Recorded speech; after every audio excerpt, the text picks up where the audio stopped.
Mesdames, Messieurs, je vous propose de commencer et d'ouvrir cette conférence de ce soir. Donc, j'ai le plaisir de vous accueillir à l'Université de Genève pour cette conférence organisée par notre faculté de théologie dans le cadre de notre programme à ciel ouvert, sciences et spiritualité. Ce programme que nous pouvons réaliser grâce au soutien précieux de la Fondation Yves et Inès Ultramar, et je profite de saluer Yves Ultramar qui est présent parmi nous ce soir. Ce programme nous offre la possibilité d'ouvrir des fenêtres sur l'état actuel des connaissances dans différents domaines des sciences. Et cela nous permet aussi de pouvoir appréhender et comprendre le monde qui nous entoure par des réflexions à la frontière entre science et spiritualité. Ce soir, pour ouvrir une nouvelle fenêtre sur ce dialogue entre science et spiritualité, nous avons le privilège de recevoir le professeur François Heuvet, qui réunit en une personne ce que d'aucuns pensent difficile, à savoir être physicien et théologien, sans pour autant renier l'exigence de l'une comme de l'autre posture. François Heuvet est d'abord agrégé de physique après une formation à l'École normale supérieure de Paris-Saclay, agrégation complétée par un troisième cycle en physique des plasmas. Il s'engage ensuite comme jésuite en 1983 et poursuit des études de théologie. Théologie qu'il ira enseigner de 1992 à 1995 à l'Institut philosophie de théologie et d'histoire à Moscou, où il fut le premier représentant officiel des jésuites depuis le XVIIIe siècle. Titulaire d'une thèse de doctorat en théologie, il a été professeur au Centre Sèvres à Paris, où il a été doyen de la faculté de théologie et titulaire de la chaire Taillard de Chardin. Il a également enseigné en 2012 comme visiting professor à l'Université Georgetown à Washington sur le thème « Science et religion ». Ses écrits et ses idées ont marqué les orientations de la célèbre revue française Études, une revue de culture contemporaine dont il est le rédacteur en chef depuis janvier 2013. Ses recherches l'ont également conduit à publier plusieurs ouvrages importants. Parmi ces derniers, on peut citer Dialogue sur l'histoire, la religion et les sciences avec le philosophe et historien des sciences Michel Blais en 2019, ou Une théologie de l'écologie, une création à partager en 2021. Et son dernier ouvrage, qui nous intéresse particulièrement ce soir, La science, l'épreuve de Dieu, écrit en 2022 avec la participation d'Étienne Klein, physicien et philosophe des sciences. Le titre est nullement fortuit, ni innocent, mais joue avec l'assonance pour indiquer un choix fondamental. La science, l'épreuve de Dieu signifie en fait l'épreuve et non l'épreuve de Dieu que certains ont cherché à apporter, notamment récemment. Dans notre programme à ciel ouvert, tant nos cycles de conférences que les cours proposés sont complètement opposés aux thèses concordistes qui prétendent faire converger les énoncés scientifiques et les doctrines spirituelles ou religieuses. Loin de ces vaines initiatives, ce que nous voulons mettre en œuvre, c'est un dialogue qui permette aux disciplines académiques de comprendre comment elles appréhendent de manière différenciée les questions qui se posent dans toutes les disciplines. La question du temps, celle de l'expérience, celle des limites, celle du rapport de l'être humain au cosmos ou à l'univers, celle de la vie et de ses manifestations. Le but de nos conférences n'est donc justement pas de prouver Dieu ou de le nier par les sciences, mais de discuter ensemble des questions en résonance et des tentatives de réponse qui sont aussi des mises à l'épreuve de nos disciplines. De ce fait, François Heuvet est le chercheur qui peut apporter une contribution précieuse à notre programme, puisqu'il met non seulement à l'épreuve la question de la foi, mais aussi la possibilité d'une double fidélité, fidélité à l'esprit scientifique et à une posture croyante. Cher François Heuvet, merci d'avoir accepté d'entrer dans cette question avec nous. C'est avec un grand intérêt que nous vous suivrons à présent dans votre mise à l'épreuve entre science et foi. À vous la parole. Merci de votre attention et bonne soirée. Donc merci encore une fois de cette invitation, de l'occasion de partager avec vous quelques réflexions sur ce thème qui attire l'attention depuis un certain temps, mais peut-être plus récemment, en particulier du fait de cet ouvrage sur lequel on pourra revenir, mais qui a fait beaucoup parler de lui depuis un an ou deux, sur les preuves de l'existence de Dieu à travers la science. Mais en tout cas, cette question, effectivement, elle est importante parce qu'elle questionne à la fois la démarche scientifique et aussi la démarche croyante. Un bon point de départ, en fait, est un point de départ de démarcation, de distinction des plans. Je crois qu'il faut impérativement partir de cela et signifier que vision scientifique et vision religieuse du monde se situent sur deux plans différents. Quand je dis vision religieuse du monde, je me situerai au sein de la tradition chrétienne. Je vais revenir sur ce point parce que c'est important de marquer précisément cette différence. Une manière, j'espère qu'il n'y a pas une révolution en cours, une manière de signifier cette distinction est présente déjà chez Galilée, lorsque dans sa lettre à la grande-duchesse Christine de Lorraine, il faisait état de la citation du cardinal Baronio, qui disait « Le Saint-Esprit nous dit comment on va au ciel et non pas comment va le ciel ». Voilà. Donc c'est cette posture de distinction, de démarcation des plans, vous voyez, elle est présente dès l'origine de la science moderne. Je reprends un peu l'expression de Baronio, comment on va au ciel, c'est la question du salut, si vous voulez, et non pas comment va le ciel, comment fonctionne la machine du monde. Une autre citation que je reprends de Stephen Jay Gould, le grand paléontologue, qui dans son livre, dont le titre en français est un peu curieux, et Dieu dit que Darwin soit. Bon, le titre anglais, Rock of Ages, qui est l'allusion à un chant, un cantique d'église. Il dit, reprenant cette phrase de Baronio, « La science étudie comment fonctionne le ciel, la religion, comment faire pour le gagner. » Donc, première étape, si vous voulez, position assez de bon sens, mais il faut la rappeler, de démarcation. On ne peut pas s'en tenir à cette position-là. Si je m'en tenais là, eh bien, ma conférence s'arrêterait immédiatement et vous seriez probablement déçus, et moi aussi. Parce que, de fait, il faut bien reconnaître qu'il y a un débat. Pourquoi y a-t-il un débat ? Reprenons simplement ce qu'est la démarche scientifique. Qu'est-ce que la démarche scientifique qui se met en place, disons, dans l'Antiquité grecque, c'est la première formulation un petit peu systématique de ce qu'est la démarche scientifique. La démarche scientifique consiste à expliquer le fonctionnement, les phénomènes naturels, sans faire appel à des causes en dehors de la nature. C'est une démarche qui ne va pas forcément de soi, mais c'est ça qui, je dirais, caractérise la science, la connaissance scientifique. Expliquer le fonctionnement, expliquer la cause, l'émergence des phénomènes naturels sans faire appel à des causes en dehors de la nature. Une explicitation de cette proposition consiste à dire que tout phénomène a une cause. Dire que tout phénomène a une cause, c'est renvoyer à des pluralités possibles de causes. Et dans le cas de la science, c'est restreindre la cause à une cause interne à la nature et de surcroît une cause que la raison humaine peut connaître. C'est ce postulat qui, quand on y réfléchit, ne va pas forcément de soi immédiatement, ce postulat que la raison humaine, l'entendement humain, est capable de comprendre la cause qui donne naissance au phénomène naturel. On n'a pas besoin de recourir à des causes extranaturelles ou surnaturelles, enfin des causes en dehors de la nature.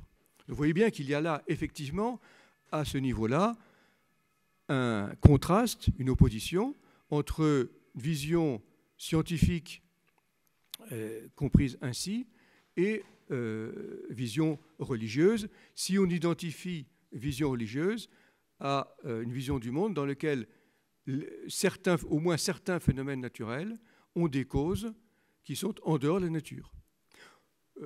Pour prendre un exemple très simple,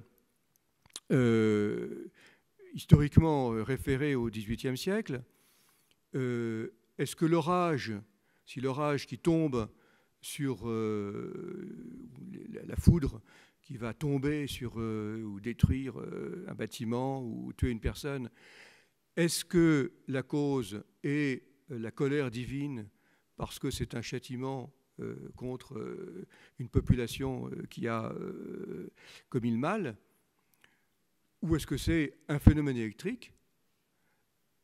Dans le deuxième cas, ce qui est notre interprétation actuelle, Benjamin Franklin était né à l'origine, si c'est un phénomène électrique, comment éviter la destruction par la foudre? Eh bien, on met un paratonnerre et toute prière devient inutile. Autre exemple aussi historique référé en l'occurrence au tremblement de terre de Lisbonne, la destruction de la ville de Lisbonne en 1755, est-ce que c'est pour, comme disait un célèbre prédicateur de l'époque, pour châtier l'incroyance ou la population de Lisbonne qui se détournait de l'Église, ou est-ce que c'est un phénomène naturel? Bon, évidemment, on a du mal à agir sur les causes, mais c'est un phénomène naturel dont on peut effectivement au moins connaître, à défaut de pouvoir agir sur la cause. Si j'ai cité ce tremblement de terre de Lisbonne, c'est qu'il a représenté un moment important dans l'histoire de la pensée occidentale. On connaît les discours de Voltaire ou de Rousseau sur la question. Et aussi parce que, de fait, il a marqué, on peut dire, un retrait, en quelque sorte, d'une explication religieuse du monde. Donc il y a bien effectivement, à ce niveau-là, je veux dire, une incompatibilité entre ce qu'on pourrait appeler, donc, entre une vision scientifique et ce qu'on pourrait appeler assez communément une vision religieuse. Remarquons du reste que cette distinction, on la trouve déjà dans la pensée, dans la théologie médiévale, chez saint Thomas d'Aquin, dans la distinction qu'il fait entre la cause première, qui est Dieu, qui est à l'origine de tout, et les causes secondes. Les causes secondes, c'est-à-dire les causes naturelles. En bon disciple d'Aristote, Thomas d'Aquin reprend la démarche scientifique et reconnaît l'autonomie des causes secondes, c'est-à-dire reconnaît la validité d'une explication scientifique du monde. Alors on me dirait, oui, Thomas d'Aquin est un théologien chrétien, alors pour lui, comment il situe l'action de Dieu? Est-ce qu'il propose une vision du monde complètement sécularisée, ou est-ce qu'il maintient effectivement une action divine? Oui, il la maintient, mais, j'allais dire, sur un métaplan, en quelque sorte, à l'arrière-plan de l'histoire du monde. D'une manière, alors je pousse un peu son raisonnement, parce que ce serait un petit peu anachronique d'aller jusque-là en ce qui concerne Thomas d'Aquin, mais l'action divine ne peut être reconnue que par une démarche de foi. L'action divine ne relève pas au sens strict de la démonstration rationnelle, mais d'une démarche de foi, c'est-à-dire qui fait appel à une liberté. Voilà encore une autre manière, dirais-je, de distinguer les plans.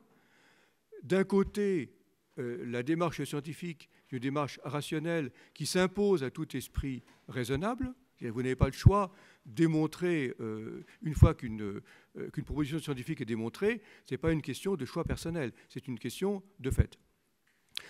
Reconnaître l'existence de Dieu fait appel nécessairement à une liberté, à un engagement de la personne qu'aucune structure contraignante ne peut imposer.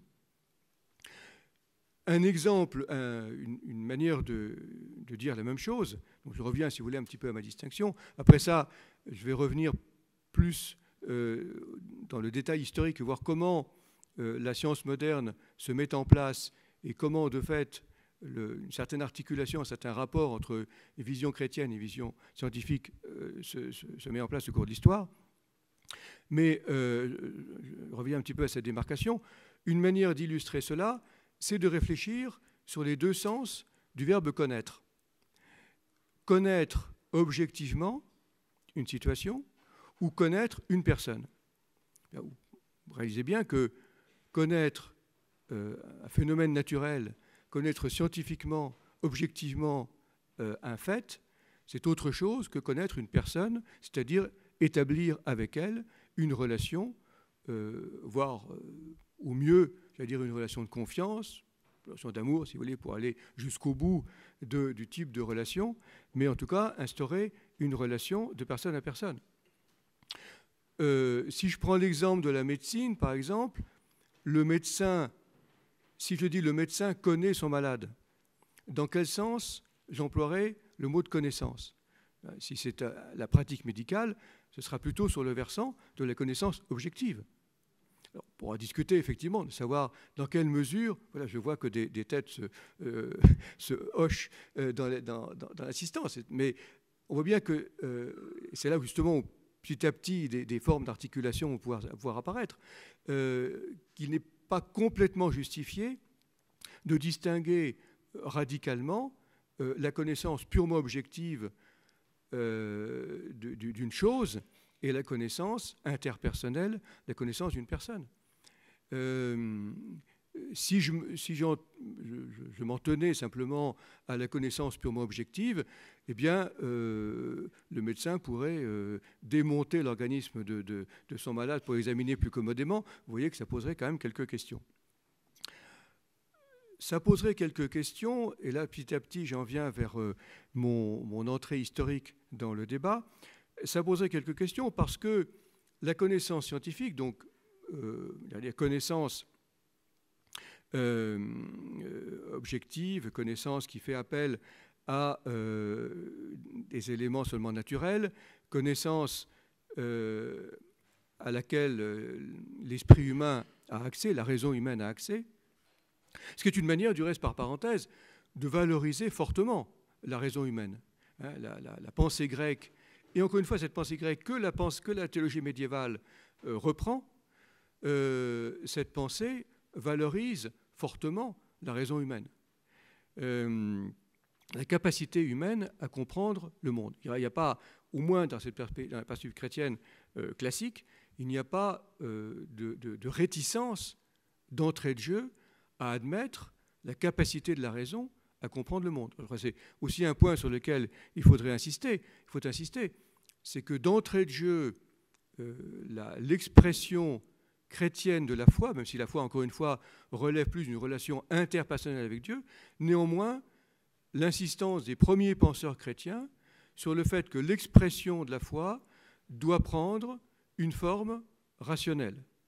Pourquoi prendre une forme rationnelle? De façon à ce qu'elle soit communicable. Si je reste simplement à une question de relation de personne à personne, sur le plan purement subjectif, je passe à côté de la nécessité humaine de communiquer et de se communiquer.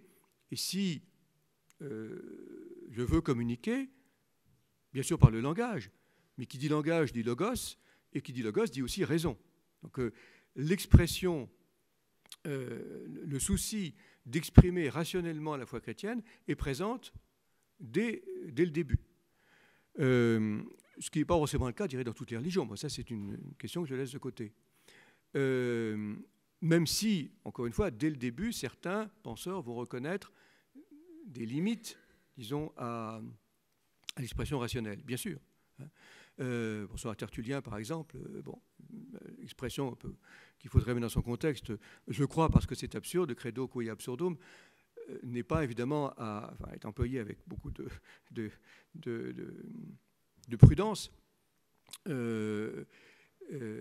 parce que justement, il y a aussi, dans la vision chrétienne du monde et dans la foi, quelque chose qui excède la raison, mais qui excède la raison à travers la raison, en reprenant l'expression rationnelle.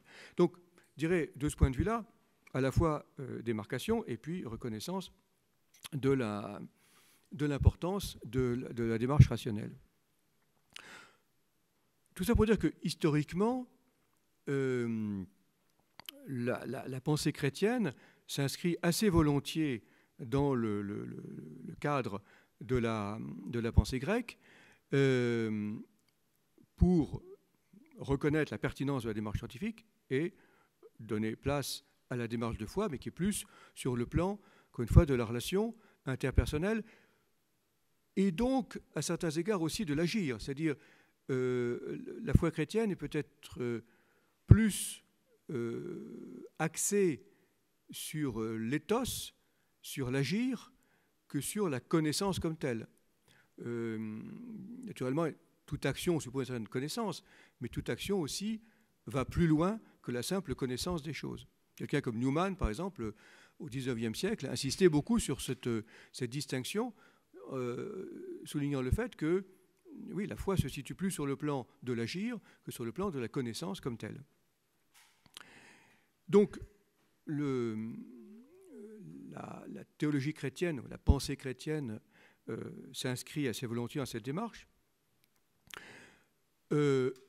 Jusqu'à, donc là je me situais, disons, à l'époque médiévale, dans lequel, encore une fois, la théologie rationnelle joue un rôle très important, ce qui va donner naissance progressivement à la science moderne.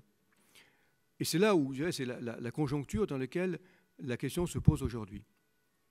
Science moderne qui se distingue, je souligne aussi ce point, science moderne qui se distingue aussi sensiblement de la science antique. La science antique est une science rationnelle, je l'ai dit, mais essentiellement une science de contemplation des principes fondamentaux du monde.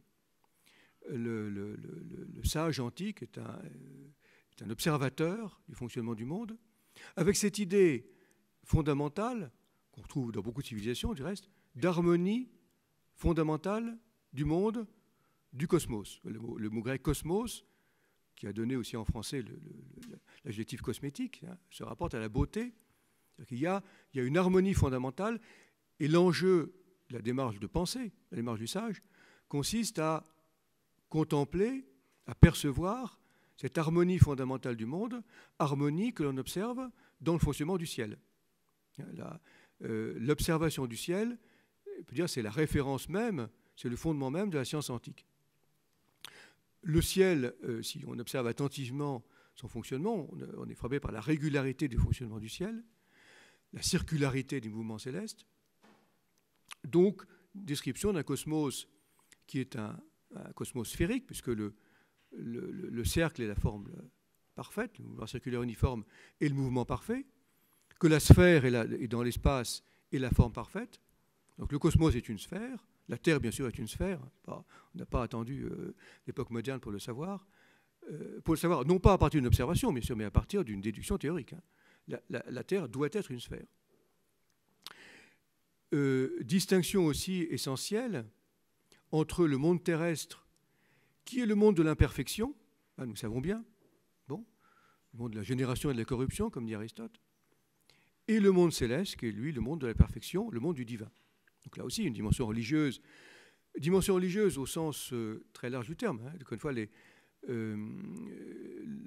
dieux grecs, ou le dieu principal, si on met ça au singulier pour suivre Aristote dans ce raisonnement, n'est pas créateur du monde, mais c'est celui qui assure, je dirais, du haut du ciel, le bon fonctionnement de l'ensemble. Donc on a effectivement une science rationnelle, on peut comprendre le fonctionnement du monde, simplement, on a besoin, d'une divinité pour assurer l'harmonie globale, rien de plus. On voit déjà que donc, cette science aristotélicienne est reprise à l'époque médiévale sans trop de différence, sauf que, et c'est là où justement on va aller vers la science moderne, sauf que la Bible, la tradition chrétienne, parle d'un commencement du monde. Évidemment, pour les Grecs, le monde est éternel, ne peut être qu'éternel. Et si vous voulez accéder au principe essentiel, fondamental, qu'il soit permanent. Donc, le monde est marqué de permanence ou d'éternité. C'est bien sûr inconciliable avec l'idée d'un commencement du monde. Célèbre débat dans les années 1270. Faut-il choisir entre, donc voilà déjà un premier lieu de discrimination, faut-il choisir entre la vision scientifique aristotélicienne et laisser de côté l'écriture, ce qui est de moi inconcevable dans le contexte médiéval, et inconcevable dans le cas de la faculté de théologie dans laquelle je ne me trouve pas directement, mais enfin, qui m'a invité. Donc, soit je garde Aristote, mais je laisse de côté l'écriture, soit, c'est la position de sa Bonaventure, par exemple, je prends l'écriture, mais à ce moment-là, je dois renoncer à la science aristotélicienne. Saint Thomas d'Aquin, très habilement, refuse de choisir en démontrant que les deux propositions, le monde est éternel ou le monde a un commencement, ces deux propositions sont indémontrables en raison.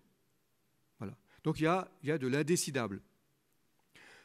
Ce qui donne lieu, alors, ce qui justifie, on peut dire, à certains égards, la distinction entre la faculté des arts, on va dire la faculté de philosophie ou la faculté des sciences, qui va continuer à travailler sur le modèle d'Aristote, et la faculté de théologie qui va développer sa démarche à partir de l'écriture.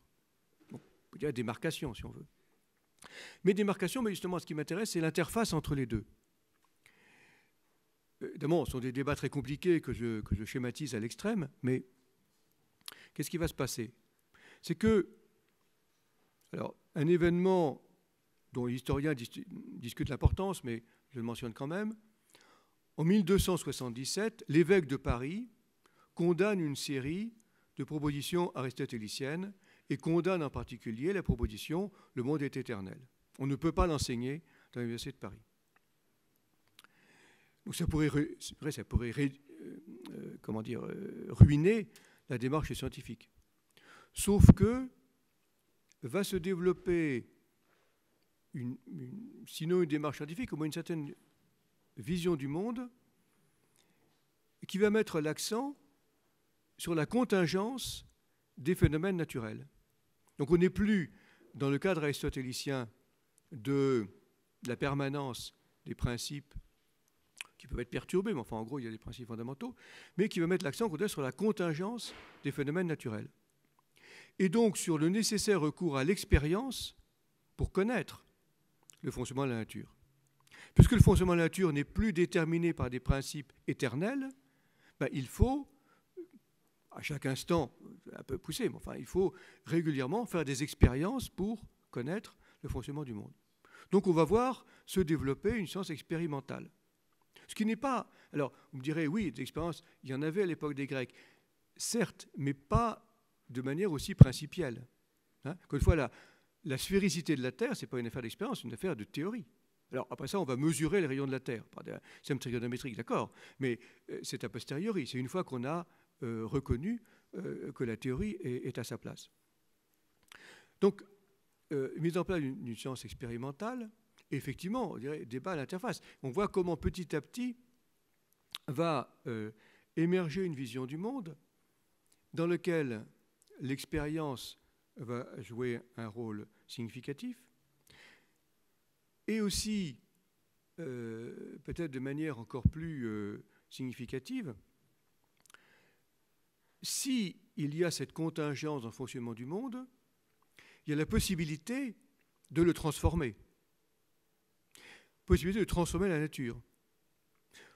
Si je fais le raisonnement, il est très schématique, je ne prétends pas que tel ou tel auteur l'a fait exactement comme je le fais, mais je pense que ça résume un état d'esprit. Dieu est le Créateur tout-puissant qui a donné naissance au monde. Pas simplement celui qui assure le fonctionnement global du monde, qui assure l'harmonie, mais qui est, dont la caractéristique, on peut dire, essentielle, est la toute-puissance. Si la personne humaine est créée à l'image de cette divinité, alors la personne humaine aura la capacité de transformer la nature.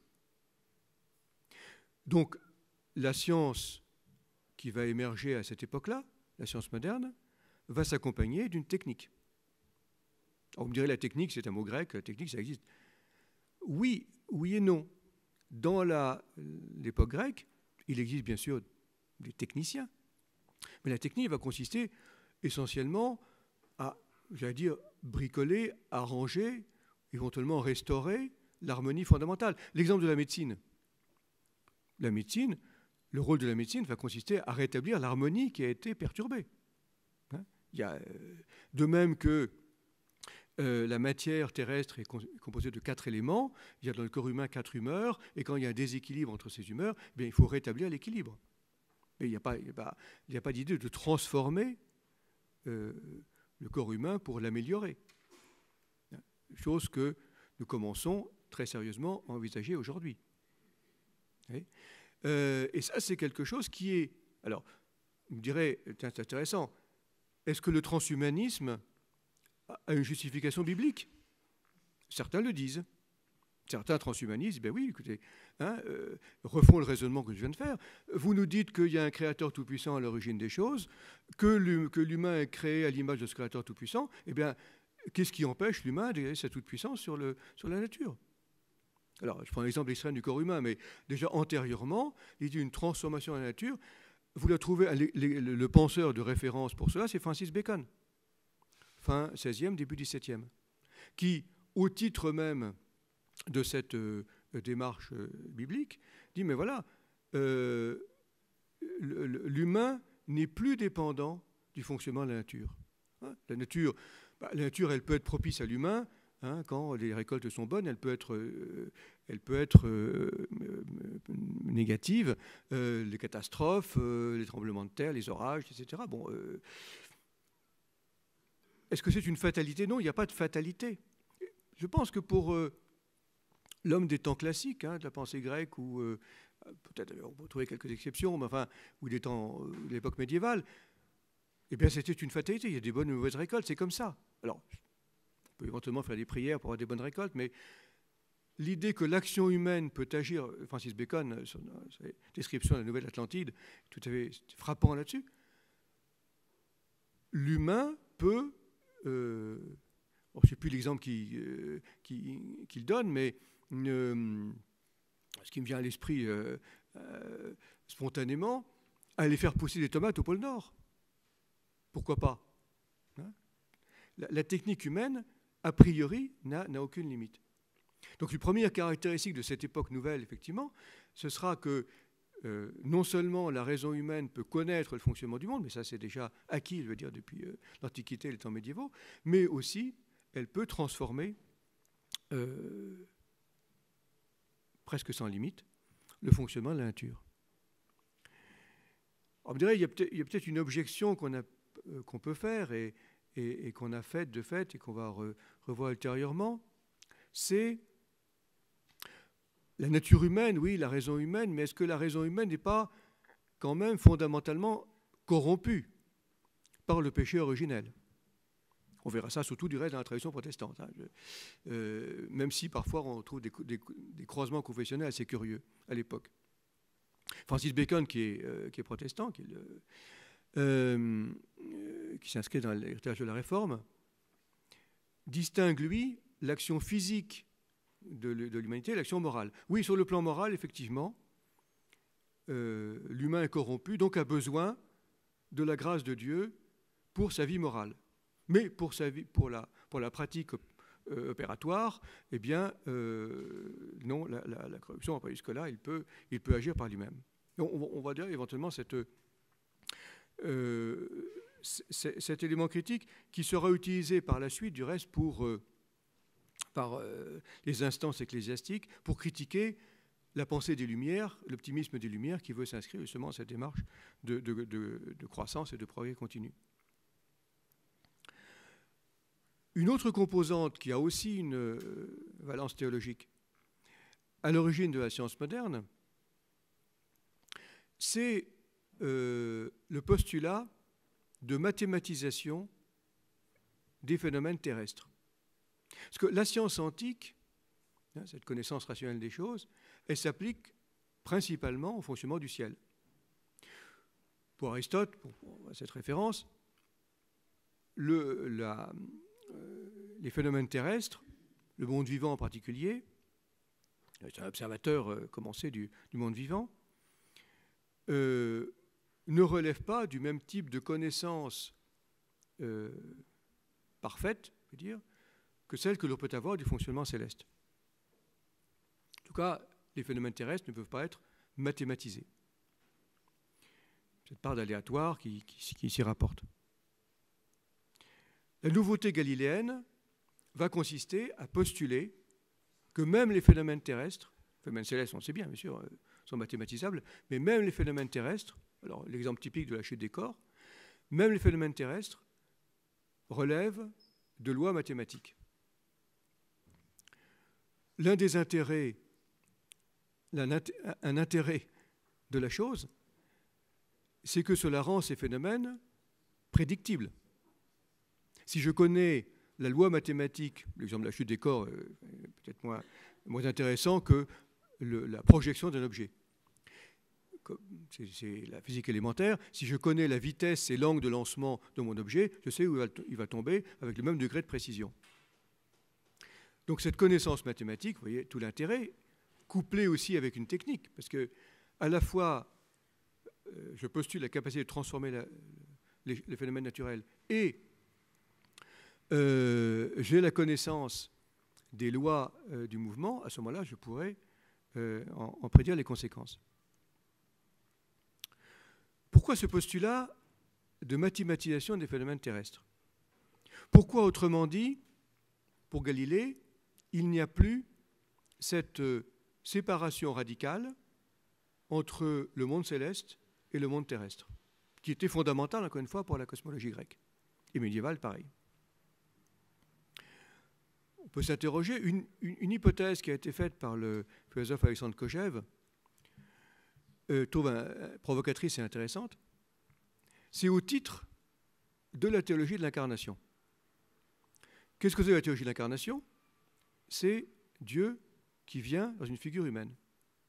Dieu qui est présent, non pas sous une apparence, bien sûr, les dieux des Grecs, il arrive se promener sur la terre, mais pas au sens d'une incarnation, d'une identification à une créature. Je dirais, Dieu a traversé la frontière entre le ciel et la terre. Et donc, ce qui est valable pour les phénomènes célestes, à savoir la mathématisation, est valable aussi pour les phénomènes terrestres.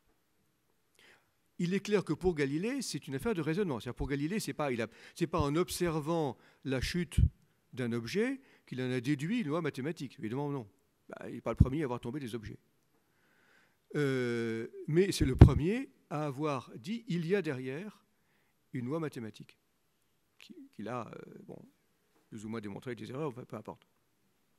Donc vous voyez les conséquences quand même tout à fait significatives. Et encore une fois, ce que je suis en train de vous dire ici, c'est en quoi finalement des éléments d'une théologie chrétienne, théologie de la création d'un côté, théologie de l'incarnation de l'autre, sont hypothétiquement, je ne prétends pas que la causalité est absolument précise, mais en tout cas, on trouve des traces documentaires de cela, à l'origine de la naissance de cette nouvelle science qui est le monde dans lequel nous nous trouvons.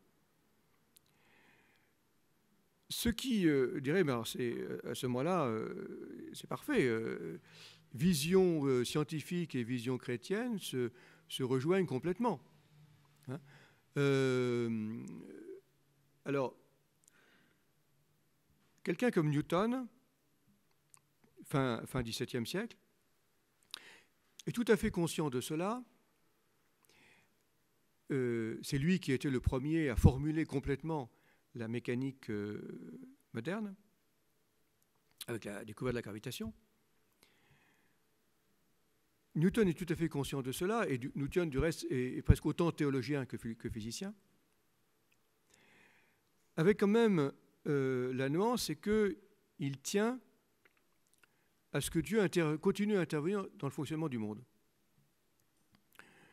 Et pour lui, le système solaire, pour des raisons de force de gravitation interne,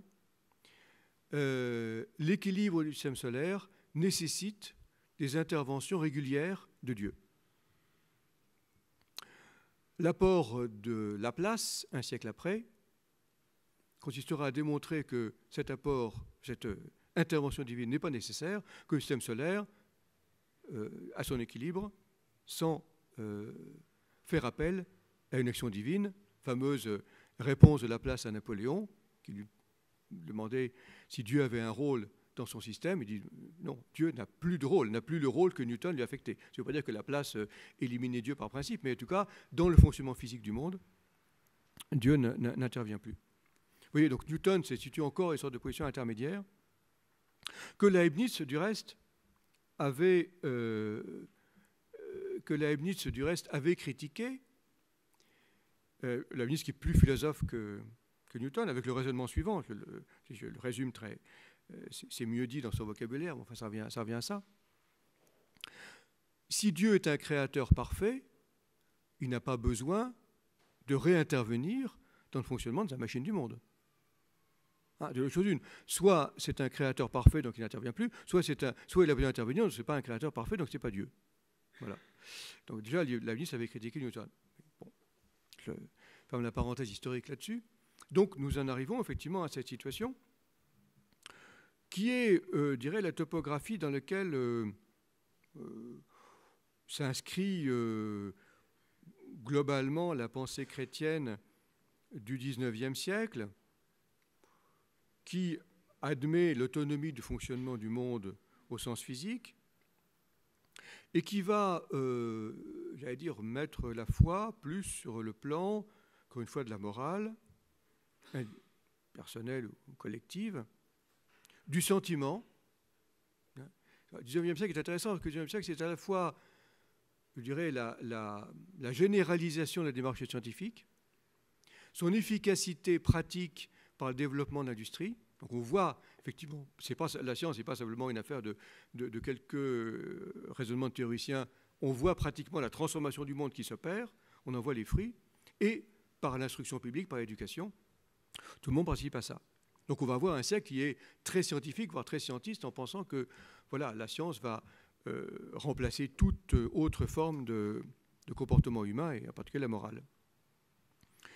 La réaction des églises sera beaucoup, catholiques en particulier, beaucoup sur le plan du sentiment ou des miracles. Alors on va réussir, c'est là où l'apologétique des miracles va apparaître de manière très forte, parce qu'il reste quand même quelques phénomènes inexplicables.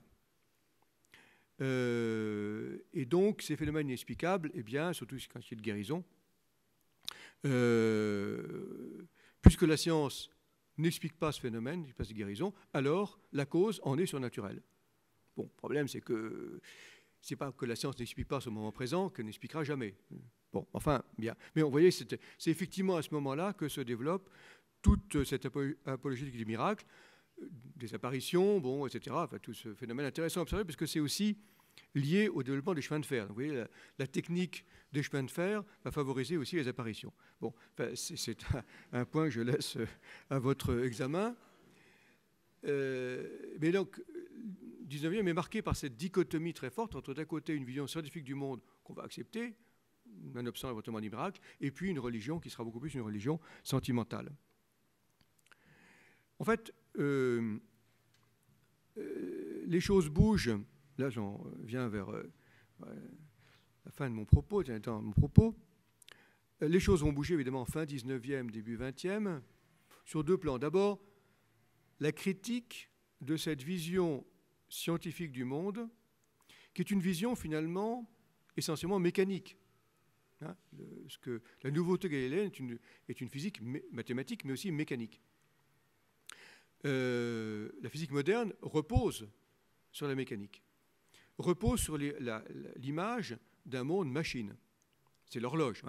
L'idée d'un monde horloge, on la retrouve déjà à l'époque médiévale, à la fin de l'époque médiévale, mais ça sera la grande image du début, au moins du début du temps moderne. Le schéma mécanique, alors presque même en médecine, enfin, je veux dire, pour un exemple un peu simpliste, mais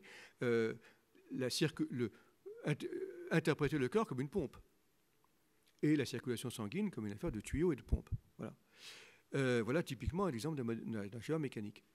Donc, c'est là qu'on fin 19e, on va commencer à mettre en question ce primat du schème mécanique. Schème mécanique qui, par parenthèse, je reviens un petit peu en arrière, avait aussi une justification théologique par rapport à une vision plus organique du monde, qui est la vision qu'on trouve à l'époque de la Renaissance en particulier, le néo-stoïcisme de la Renaissance. Le monde est un grand organisme, avec cette idée que un organisme est animé et que Dieu serait l'âme du monde, en quelque sorte. Donc, on a aussi une vision un peu religieuse, si vous voulez. Et par opposition, le schéma mécanique semble justifier la nécessité de Dieu, puisque qui dit machine, dit ingénieur. S'il y a une machine, il y a un ingénieur qui l'a conçue et qui l'a réalisée. Heureusement qu'on trouve dans quelques livres récents encore. Ce qui paraît assez du bon sens, même si l'ingénieur, en l'occurrence, confère la Leibniz et la place, n'intervient plus dans le fonctionnement de la machine. Mais effectivement, il semblerait que cette vision mécanique renvoie nécessairement à un Dieu extérieur au monde. Et c'est ce que Newton affirme très clairement à la fin des Principia, que Dieu est le dominus mundi, le Seigneur du monde, et non pas l'anima mundi, l'âme du monde. Autrement dit, une manière de défendre une vision transcendante de Dieu par opposition à une vision païenne, immanente de Dieu. Bon, fin de parenthèse sur ce petit excursus. Je reviens donc, cette vision mécanique qui va commencer à être de plus en plus critiquée la fin du XIXe siècle, par son côté, justement, précisément mécanique, on voit bien les questions que ça soulève. Et puis, bien sûr, au début du XXe, l'irruption de nouvelles théories, la théorie de la relativité, la théorie de la mécanique quantique aussi, mais d'une autre mécanique, dont la caractéristique principale est que le monde, les phénomènes qu'ils décrivent, sont des phénomènes que nous ne pouvons plus nous représenter. Surtout même la relativité restreinte affirme que l'écoulement du temps dépend du référentiel dans lequel on se place, ce qui est contre-intuitif. Pour nous, le temps, c'est ce qui s'écoule partout de la même façon. La théorie de la relativité suppose que la vitesse de la lumière est une constante, quel que soit le référentiel, donc le temps va s'écouler de manière différente. Pour la théorie quantique, eh bien, le comportement de la matière à petite échelle, alors on pourrait dire soit à la fois corpuscule et onde, en tout cas ne peut être décrit adéquatement qu'à l'aide d'équations mathématiques, et nous ne pouvons nous en faire aucune représentation. Les représentations, c'est-à-dire corpuscule ou onde, ça on peut se représenter. Mais justement, la matière est soit corpuscule et onde, soit ni corpuscule ni onde. Enfin, je veux dire, voilà, il n'y a pas de représentation qu'on peut se donner de cela. On pourrait aussi introduire un peu postérieurement la théorie de la complexité, c'est-à-dire se rendre compte que eh bien, les phénomènes du monde, même s'ils obéissent à des lois simples, sont des phénomènes que, à certains niveaux de complexité, sont des phénomènes imprédictibles. On retrouve ici l'imprédictibilité qu'on avait cru éliminer par le postulat de mathématisation, de mécanisation mathématique.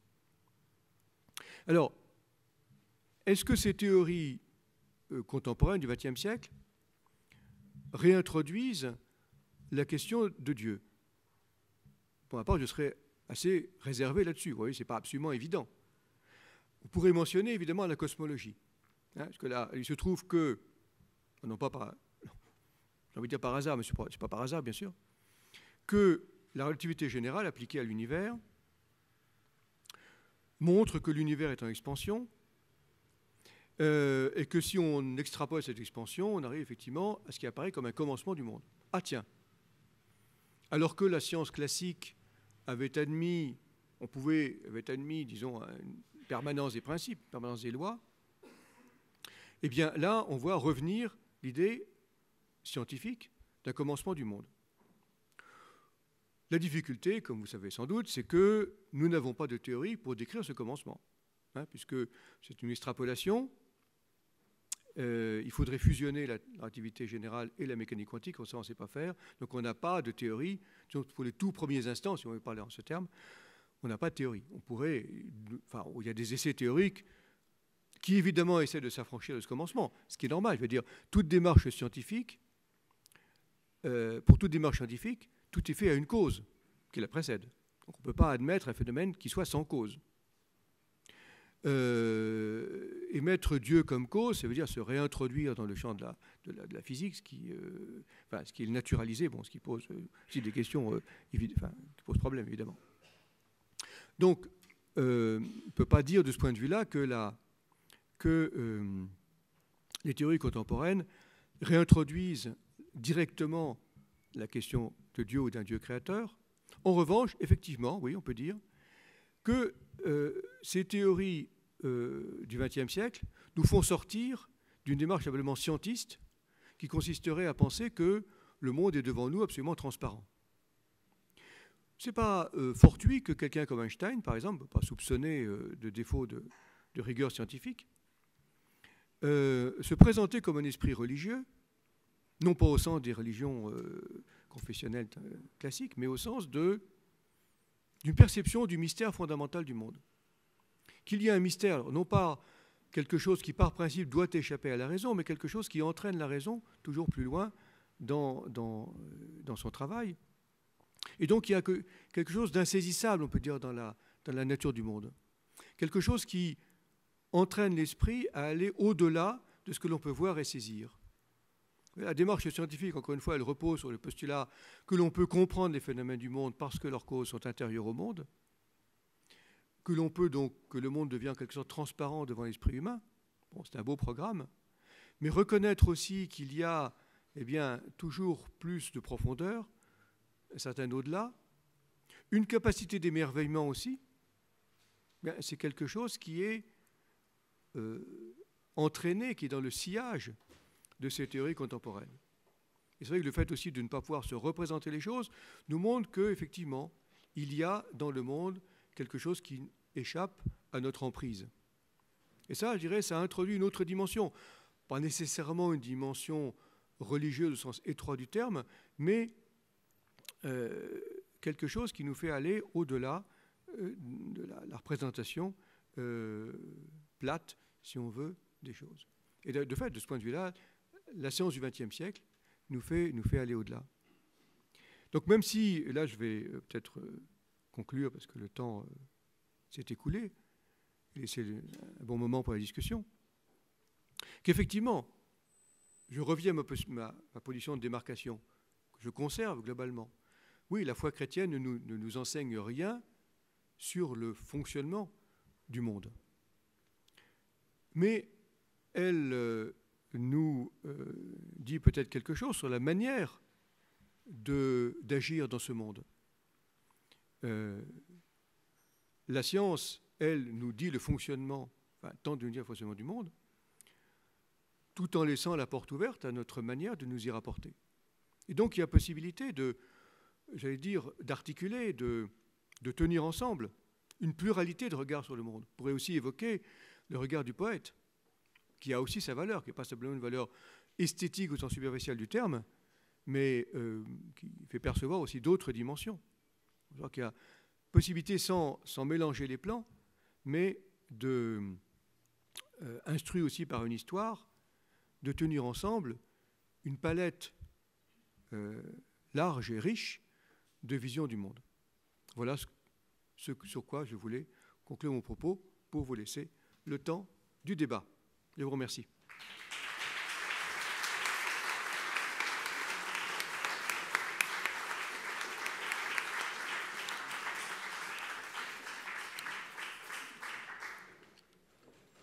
Je me permets d'emprunter ce micro. Oui, le micro. Voilà, je me permets d'emprunter ce micro. J'espère que vous entendez bien. Voilà, donc on essaiera de rapprocher davantage le micro tout à l'heure. Donc un très très grand merci à vous, professeur François Heuvet, pour cette réflexion qui essaye soigneusement de décortiquer la relation et les interactions entre les sciences et les démarches, on va dire, de foi, les démarches qui prennent en compte une transcendance. Alors, à présent, les questions sont à vous. Nous avons un micro, donc je remercie Benjamin de passer le micro. On va réunir quelques questions, peut-être, si ça vous convient, de réunir quelques questions. Voilà. Qui voudrait commencer? Voilà, il y a au milieu déjà une personne qui est devant. Oui, voilà. Bonsoir, merci beaucoup pour votre intervention. Par rapport à l'évolution des connaissances scientifiques, je voulais savoir, d'après vous, à quel stade de l'évolution des sciences la notion de religion serait remise en cause?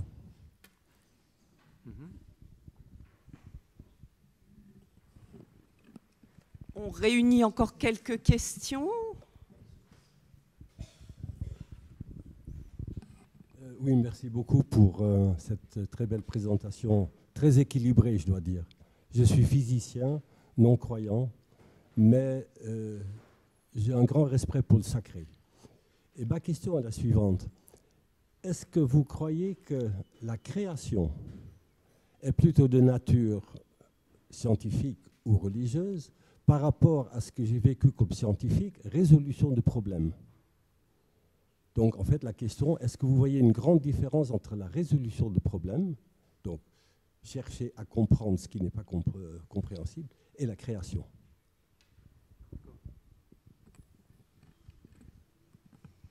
Essayez de bien parler droit dans le micro pour qu'on entende derrière. Parce qu'il y a un problème, je crois, avec ces haut-parleurs. On entend ici, on entend très bien ici, mais voilà. Je répéterai les questions. Hein.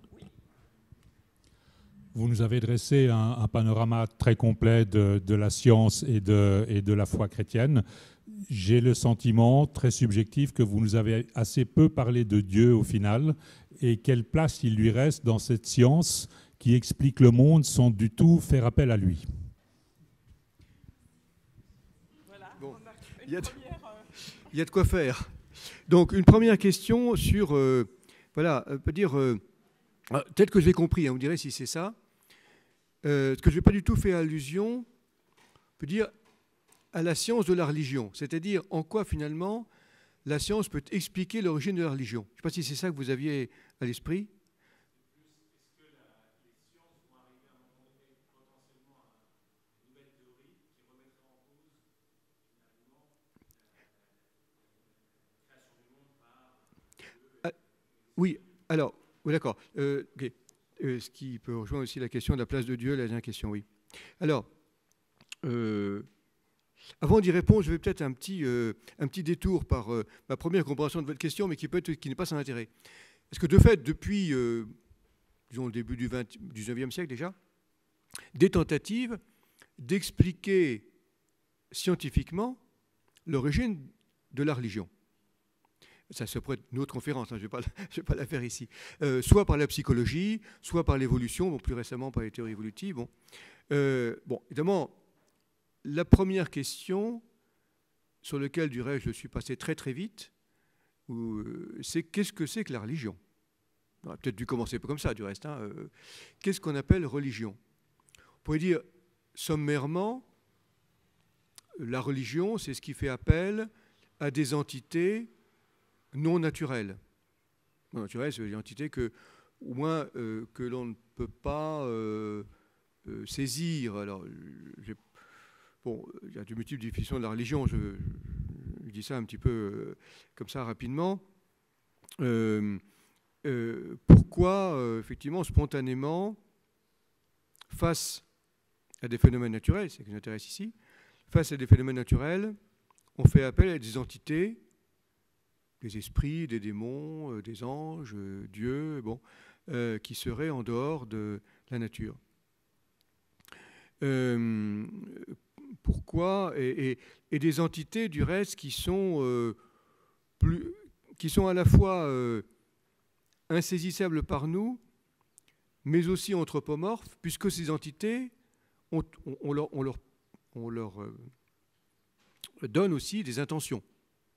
Hein, si c'est seulement des entités comme ça, on leur prête des intentions.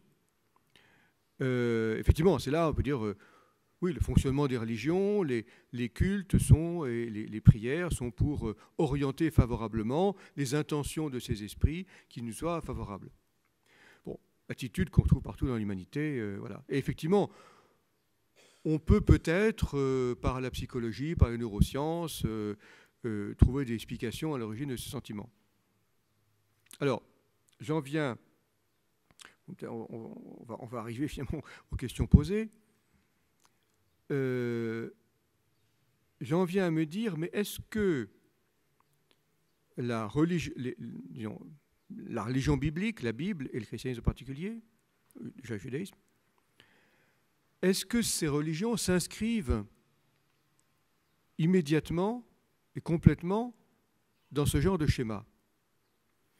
Avoir des pratiques, encore une fois, prière pour la pluie, etc., oui, on pourrait dire, bon, mais ce qui, pour le coup, va heurter la connaissance, enfin, le fonctionnement scientifique du monde, l'explication scientifique du monde. Ce qui est intéressant dans la Bible, enfin, ce serait aussi l'objet d'une autre conférence, mais c'est de voir que, pour dire les choses rapidement, l'action divine est de plus en plus discrète. Là, ça revient un petit peu à la question qui a été posée dans le fond. L'action divine dans les récits historiques, on connaît bien, traverser la mer Rouge, une action directe. Dieu agit directement. Et puis quand vous regardez les textes de sagesse, qui sont les derniers textes écrits de la Bible, bien vous voyez, l'action divine est beaucoup plus médiatisée, beaucoup plus indirecte.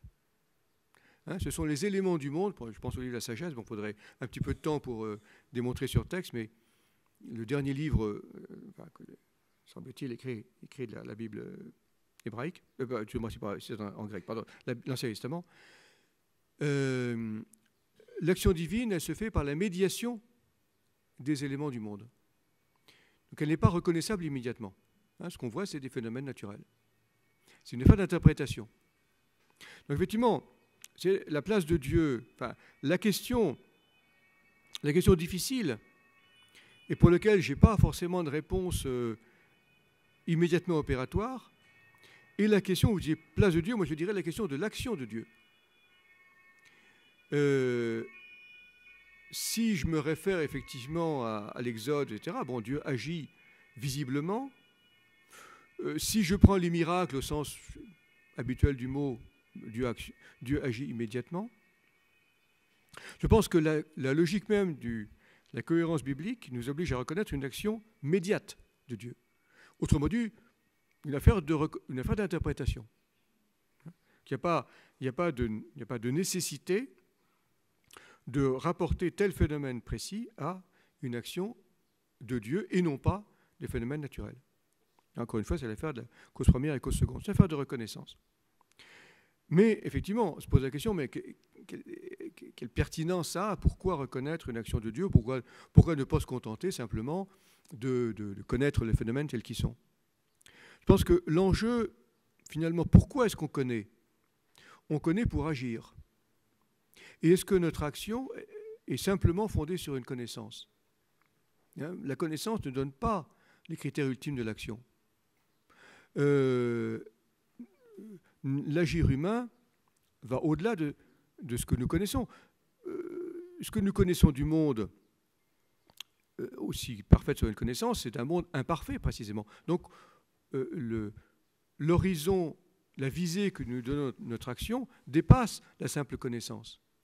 Et c'est là où effectivement on peut, et qu'une fois c'est une affaire de liberté, invoquer la place de Dieu, si vous voulez, ou invoquer une inspiration divine comme étant quelque chose qui justement nous fait aller au-delà de la simple connaissance des choses. Okay. Mais encore une fois, c'est une affaire d'interprétation. On peut se laisser inspirer par la Bible.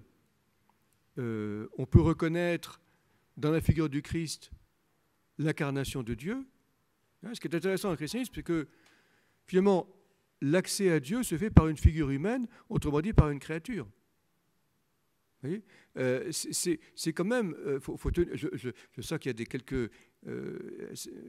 quelques petites critiques dans l'assistance, mais je tiens à cela. Hein. L'accès à Dieu se fait par une figure humaine. C'est quand même assez troublant, on peut dire, cet élément-là. Et que, même si on peut accéder à Dieu par d'autres canaux, il y a quand même cet élément qui nous oblige à reconnaître l'action divine à travers une action humaine. Ce qui n'est pas réduire Dieu à l'humain. Si je contemple la figure du Christ telle que l'Évangile me la rapporte, je suis porté à aller au-delà de simplement l'action humaine telle que je la conçois à mon échelle. Donc là, effectivement, c'est là qu'on peut parler de la place de Dieu. Alors, quant à création et résolution de problèmes, oui, résolution de problèmes, l'explication scientifique consiste à ramener l'inconnu au connu. Je suis devant un phénomène que je ne connais pas, j'ai fait un peu de recherche. Bon, je me heurte à un phénomène inattendu, bon, j'essaye de le rapporter à des causes que je connais, évidemment. La création, alors si je prends le mot création, par exemple au sens banal du terme, même simplement au sens ordinaire artistique du terme, consiste à créer du nouveau, précisément. La science, alors, là aussi ma proposition peut être discutable, mais j'allais dire, la science n'aime pas la nouveauté. La science, la nouveauté, c'est ce qui est inconnu. Hein. Je rapporte l'inconnu au connu. Je réduis le nouveau à l'ancien. Alors, tous les débats autour de la notion d'émergence en science. Hein. Est-ce que l'émergence est une notion scientifique? L'émergence, c'est justement c'est une combinaison d'éléments qui fait surgir quelque chose de nouveau. J'ai envie de dire, il n'y a pas de nouveau en science. Je pense aux travaux de Prigogine, par exemple, qui s'est beaucoup battu avec cette affaire-là. Et tous les débats autour de... Je pense au débat entre René Thom, le mathématicien, et Prigogine. Pour le mathématicien René Thom, il n'y a pas de nouveauté. Il y a simplement une virtualité qui s'actualise. Mais il n'y a pas de nouveauté. Pour Prigogine, il y a du nouveau. Bon, c'est des débats internes à la science, mais c'est pas, je ne résous pas le problème. Si je m'en tiens à la science classique, et que dit Prigogine à juste titre, hein, il n'y a pas vraiment de nouveauté. Mais nous avons besoin de création. Là, je prends le mot création au sens simplement poétique ou artistique du terme, sans parler de la création du monde. Même si, encore une fois, cette idée de création du monde, eh bien, elle nous pousse un peu dans cette direction. Quelqu'un comme Michel Blais, donc, avec qui je dialogue de temps en temps, qui lui se présente comme agnostique, athée, valorise beaucoup la poésie et la créativité poétique, précisément. Lui, en tant qu'historien des sciences, justement, veut se démarquer de ce modèle mécanique où il n'y a pas une machine, il n'y a pas de nouveauté. Une horloge, il n'y a rien de nouveau dans son fonctionnement. Si je ne comprends pas son fonctionnement, c'est parce qu'il me manque, c'est pas le fonctionnement est incompréhensible, c'est que simplement, je n'ai pas les moyens encore de le comprendre, mais je le comprendrai. Donc, je vois que Michel Blais, justement, pas le seul, aspire forcément à rouvrir une autre dimension par la poésie. Vous voyez, on se bat beaucoup avec ces questions-là. C'est pour ça que, si vous voulez, la dimension religieuse, je l'introduis parmi d'autres, non pas comme une sorte d'élément massif qui va remplacer la science ou quoi que ce soit, mais comme une composante qui peut, encore une fois, si je situe dans la tradition biblique,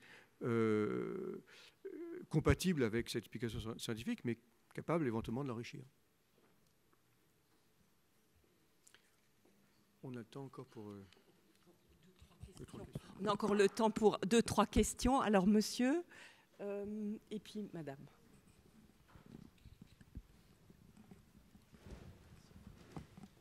Parlez bien fort. Hein. Alors, bonsoir et merci pour cette présentation. Alors, ma question, moi, ça va porter vraiment sur cette séparation entre science et religion. Et par rapport à la réponse que vous avez donnée à une des questions posées tout à l'heure, c'est cette manière de voir Dieu, enfin le domaine explicable par Dieu, qui était autrefois expliqué dans la Bible, par exemple, sur des actions directes, qui deviennent de plus en plus indirectes. Alors ça, on peut l'expliquer parce qu'en fait, la science nous apporte des réponses qu'on n'avait pas autrefois. Donc c'est un peu comme quand les Grecs disaient que c'était Zeus qui faisait tomber la foudre, ou qu'ensuite on pensait que, voilà, comme Newton le pensait également, parce que Newton a fait une erreur au niveau de l'explication de la gravité. Il ne pensait pas que le cosmos en lui-même se pliait. Et du coup, il a dit forcément, il doit y avoir un Dieu derrière cette puissance qu'est la gravité. Et tout de suite, quand Einstein a expliqué ça par la théorie de la relativité générale, que en fait c'est le cosmos qui se pliait, on est passé à une nouvelle compréhension, et donc Dieu a encore été remplacé par quelque chose d'explicable au niveau scientifique. Et en fait, au final, même si on veut séparer la science et la religion, on voit aujourd'hui qu'il y a quand même une petite guéguerre entre les deux, et la science n'arrête pas de prendre du terrain. Et donc toutes les explications anciennement rapportées comme étant celles de Dieu, par exemple la foudre, le tremblement de terre, etc., aujourd'hui on sait que c'est des failles qui bougent, on sait également les zones sismiques, etc., et donc on peut faire des bâtiments qui sont résistants à ce séisme. D'ailleurs, c'est aussi par rapport à ce qui s'est passé en Turquie que je l'explique. Et en fait, en se remettant à Dieu, aujourd'hui on a des réponses qui sont rationnelles, qui découlent de la raison, et même cette raison, d'ailleurs, moi je ne pense pas qu'elle est due à un péché antérieur, mais voilà, c'est ma question. Est-ce que vraiment vous ne voyez pas quand même ce sentiment de la science qui gagne du terrain sur la religion? Merci. Merci. Donc, est-ce que Dieu gagne du terrain? Ensuite, madame. La science. Du terrain, oui, c'est dans l'autre sens, tout à fait, merci. Alors, ça m'a beaucoup amusé quand vous avez dit que la science n'aime pas les nouveautés. Et puis, il y avait Einstein lui-même qui avait résisté beaucoup à la théorie quantique, à la physique quantique, en disant « Dieu ne joue pas au dé ». Et maintenant, dans la situation actuelle, avec l'arrivée de l'intelligence artificielle, je vois bien qu'est-ce qu'il y a quand vous réagissez à une intelligence qui est capable d'écrire des poèmes. Oui, merci. Oui, très bonne, merci cette question. Alors, première question, oui, tout à fait d'accord. Et c'est pour ça que je ne cherche pas du tout à défendre une vision religieuse au sens ancien du terme. C'est un combat d'arrière-garde. Hein, vouloir, par exemple, se dire, ah ben, l'origine de la vie, ah ben, ça y est, effectivement, pour l'instant, on n'a pas de théorie pour expliquer l'origine de la vie, ah ben, on va essayer de remettre, hein, c'est la question intelligent design, etc. Bon, j'écarte ce genre de choses, c'est pas la peine de se battre sur ce genre de terrain, on est absolument perdant. S'il y a effectivement, j'allais dire, une relation à avoir avec Dieu, c'est une affaire personnelle. Simplement, tout l'enjeu est de montrer, si je veux faire un petit peu d'apologétique, c'est en quoi la tradition chrétienne peut apporter des éléments de réflexion commune lorsqu'on se confronte à nos questions existentielles. Hein, tout ce qui est de l'ordre de la connaissance du monde, la religion n'a rien à voir avec ça. Je laisse de côté complètement. En revanche, quand il s'agit de réfléchir sur une manière de nous rapporter au monde, comment agir, comment se comporter les uns avec les autres, je fais l'hypothèse que la tradition, au moins la tradition chrétienne ou les traditions de sagesse, ont des choses à nous dire. C'est là-dessus qu'il faut débattre, ce n'est pas sur l'affaire des connaissances du monde. C'est un combat d'arrière-garde, effectivement. Malheureusement, il s'est trouvé qu'à chaque époque, et encore aujourd'hui, certains essayent de se raccrocher aux derniers vestiges, aux derniers débris qui flottent à la surface de l'océan, bon, avant que ça plonge en quelques années. Bon. Plan de cieux. Alors, oui, l'intelligence artificielle pose effectivement des questions intéressantes. Est-ce qu'une intelligence artificielle peut composer des poèmes? Réponse, oui. La semaine dernière, je discutais avec Alexis Greenbaum, qui est un spécialiste à Paris en sciences en France de ces questions-là, qui est un grand admirateur d'un poète anglais dont j'ai oublié le nom, qui a demandé à ChatGPT version 4 de composer un poème selon ce type-là. Il était bluffé par le résultat. Bon, qu'est-ce que c'est qu'une machine intelligence artificielle? Elle brasse toutes les données possibles et imaginables, elle les recompose. Elle les recompose. Alors, vous me direz, qu'est-ce que c'est qu'un poème? Un poème, il utilise les mots du dictionnaire. Il les recompose. Bon, et les compose. Qu'est-ce qui fait un bon poème? Qu'est-ce qui fait un bon poème et un mauvais poème? Pas évident, hein? Même chose dans le domaine des tableaux. Hein, je ne sais plus, on a demandé à un logiciel de composer un tableau, je ne sais plus si c'était de Rubens ou je ne sais pas quoi. On a montré à des spécialistes qui ont dit « Ah oui, c'est un Rubens qu'on ne connaissait pas ». Oui, ben oui, mais on va se trouver confronté à ce genre de situation. Production de tableaux, surtout en art contemporain en plus. Bon, hein. Est-ce que c'est une machine ou est-ce que c'est un humain? Vous voyez, ce qui va poser de sacrées questions. Et lui-même, du reste, n'avait pas d'éléments de réponse à apporter au sens de... et même pour lui-même était un peu réservé quand même dans le champ de la poésie, en disant oui, aujourd'hui, de fait, même parce il était bluffé, mais quand même, il reconnaissait que c'est pas encore tout à fait ça. Mais bon, rien ne dit que dans quelques... Enfin, ChatGPT, quand même, en quelques mois, a fait des progrès spectaculaires. Donc, oui, on est en phase de questions. Alors là, pour le coup, je ne sais pas ce que la Bible peut nous dire, mais ça, je laisse à la faculté de théologie de Genève le soin de répondre. Oui, on a d'ailleurs dans l'idée qu'on pourrait parler de l'intelligence artificielle dans nos séances ultérieures, et on y réfléchit à cette question d'introduire ça, parce que finalement, qu'est-ce qui distingue l'esprit humain de ce genre de création? Donc, il y a là des questions très très importantes qui rejoignent aussi les lignes que nous suivons, à la fois scientifiques et puis de l'autre côté, les lignes philosophiques ou théologiques. Donc on aimerait bien poursuivre aussi dans ces questions. Alors, je pense que peut-être une toute dernière question, et puis ensuite j'annoncerai le programme pour la suite. Sauf s'il n'y a plus de toute dernière question, il y en a une encore. Tout à fait. J'aime bien les toutes dernières questions. Bonjour, je reviens juste au problème de l'intelligence artificielle qui serait capable d'écrire des poèmes. Mais la poésie, ce n'est pas le poème, c'est le lecteur. Et le lecteur, il sera toujours humain. Eh bien, on ne peut pas mieux dire. On ne peut pas mieux dire. Très bien. Alors ça, c'était un commentaire. Donc vous avez encore une question. Allez-y. La toute dernière. Darwinisme nous apprend que croire est sélectionné par l'être humain. Les premiers hommes croyaient n'importe quoi. Par exemple, les peuples sémites croyaient aux pierres. Il y a des amas de pierres, même en France, qui étaient les dieux, si vous voulez. Donc la divinité, c'est quelque chose qui est inscrit par darwinisme.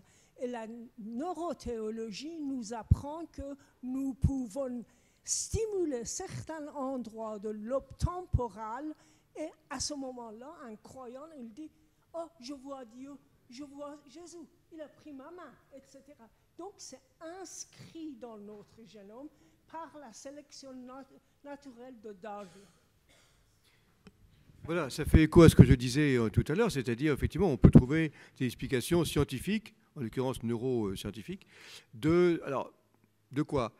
D'un sentiment du surnaturel, d'un dépassement, d'une transcendance. Bon, oui, pourquoi pas. Enfin, de fait, il y a dans l'humain quelque chose qui dépasse l'humain. L'homme passe l'homme, comme disait Pascal.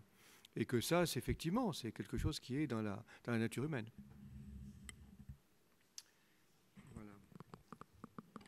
Voilà, alors nous allons à présent encore juste faire une toute petite... je donnerai quelques annonces avant de remercier encore chaleureusement notre intervenant de ce soir, simplement pour vous dire qu'après la coupure de l'été, nous aurons notre prochain rendez-vous de nos conférences avec Jacques Arnoux le 6 septembre. Je dis cela pour que vous puissiez réserver la date. Jacques Arnoux, 6 septembre 2023, et nous aurons également, comme à l'accoutumée, une nouvelle table ronde à l'automne, et ce sera le 14 octobre, samedi 14 octobre. Donc gardez les dates dès maintenant, mais vous aurez les informations par la suite sur notre site. Voilà, et à présent, vraiment, au nom de toute l'équipe d'organisation, de notre comité et également de tout le public, je vous adresse vraiment nos chaleureux remerciements et puis tous nos souhaits pour cette poursuite de recherche entre science et spiritualité. Merci beaucoup.